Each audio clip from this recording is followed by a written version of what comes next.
తెలంగాణలో కొత్త రేషన్ కార్డుల పంపిణీ కార్యక్రమం ఈ నెల 15న ప్రారంభం కానుంది. సంగారెడ్డిలో జరిగే కార్యక్రమంలో ముఖ్యమంత్రి రేవంత్ రెడ్డి పాల్గొని రేషన్ కార్డుల పంపిణీని ప్రారంభించనున్నారు. రాష్ట్ర వ్యాప్తంగా మొత్తంగా 1.05 కోట్ల నామినేటెడ్ పీడీఎస్ రేషన్ కార్డులను లబ్ధిదారులకు అందించేందుకు ప్రభుత్వం ఏర్పాట్లు చేస్తుంది.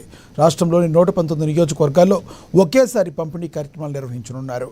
రేషన్ కార్డుల పంపిణీకి ముందు లబ్ధిదారుల జాబితాల ధృవీకరణ ప్రక్రియను పూర్తి చేయాలని అధికారులను ప్రభుత్వం ఆదేశించింది. కార్డుల ముద్రణ, రవాణా ప్రక్రియపై ప్రత్యేక నిఘా ఉంచాలని సూచించింది.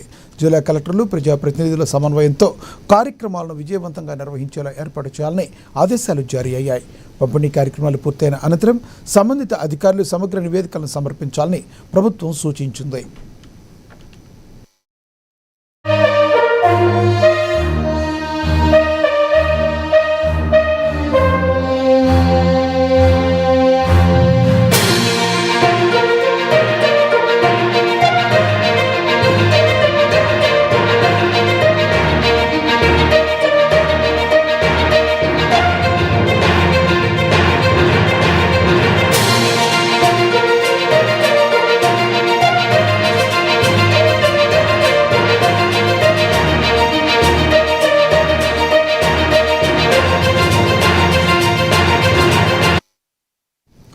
తెలంగాణలో కొత్త రేషన్ కార్డుల పంపిణీ కార్యక్రమం ఈ నెల 15న ప్రారంభం కానుంది.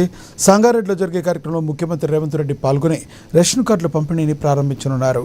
రాష్ట్ర వ్యాప్తంగా మొత్తంగా 1.05 కోట్ల లామినేటెడ్ పీడీఎస్ రేషన్ కార్డులను లబ్ధిదారులకు అందించేందుకు ప్రభుత్వం ఏర్పాట్లు చేస్తుంది. రాష్ట్రంలోని 119 నియోజకవర్గాల్లో ఒకేసారి పంపిణీ కార్యక్రమాలు నిర్వహించనున్నారు. రేషన్ కార్డుల పంపిణీకి ముందు లబ్ధిదారుల జాబితాల ధృవీకరణ ప్రక్రియను పూర్తి చేయాలని అధికారులను ప్రభుత్వం ఆదేశించింది. కార్డుల ముద్రణ, రవాణా ప్రక్రియపై ప్రత్యేక నిఘా ఉంచాలని సూచించింది.